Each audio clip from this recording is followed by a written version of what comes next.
And meanwhile, I'm a board member of a local synagogue and they didn't want to touch this. I assume your experience was somewhat similar with some of these organizations because the last time I saw you and you were at my house in Seattle, I mean, we had a conversation about this kind of stuff, but I'm just shocked that I never saw any of these organizations come to your defense.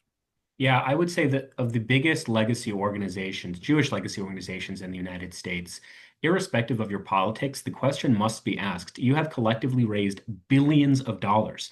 What is it specifically that you have done with that money, especially as it pertains to the advancement of the interests of the American Jewish community? Because at best, October 7th showed that that money was used ineffectively, and at worst, it showed that the money was actually used against our interests. And the fact that you were not given, forget about protection, because that sounds very defensive, but you were not given the resources whereby you can continue the important work you're doing really underscores a fundamental point whereby if the institution is more important than the people, then the institution has really lost its legitimacy to represent the people. And if the interests of the ADL or the AJC or whatever the organization is are more important than like American Jews, Jews on college campuses, Jews like yourself who are prominently featured in American Jewish life and are therefore targets, then we really have to ask the question, well, then what exactly do the organizations do and who exactly do they serve?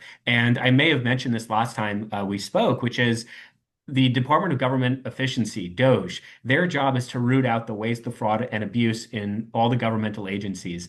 And I actually think, and Malcolm Hoenlein, the former president of the Conference of Major Presidents of Jewish Organizations, kind of told me this as well. There should be a DOGE for the Jewish establishment organizations. Like, I'm not saying donate, don't donate. All I'm saying is if you are donating to those organizations, you should ask them like very clearly, what have you done to help Jewish students on college campuses? What have you done to support the state of Israel? And if the organizations can't explicitly and clearly articulate what they have done, then I would really encourage you as the donor to say, okay, well then I'm not going to support this organization. And one of the other things I kind of have started talking about more openly because I stopped getting invited to their gala dinners anyway, so I don't have much to lose, which is if you want to support students happens to be a really good example. If you want to support students, then just support the students. Why give it to an organization that's really just acting as a middleman?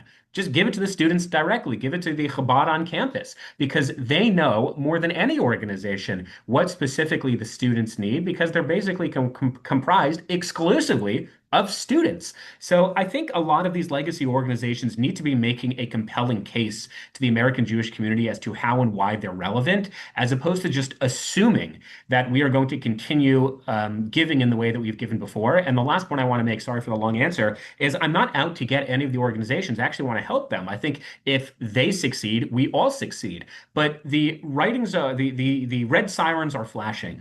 I am telling you, I'm telling any of the Jewish nonprofits both on your show and I've told privately, do not take for granted the support of young American Jews. They do not, as a whole, see the rationale of supporting all of these legacy organizations that they can't really identify as helpful in their own campuses, in their own experiences. So you need to make the case to them as to why, when they become young professionals and when they make some money in their lives, why they should be donating to your cause. Because right now, there's a lot of skepticism.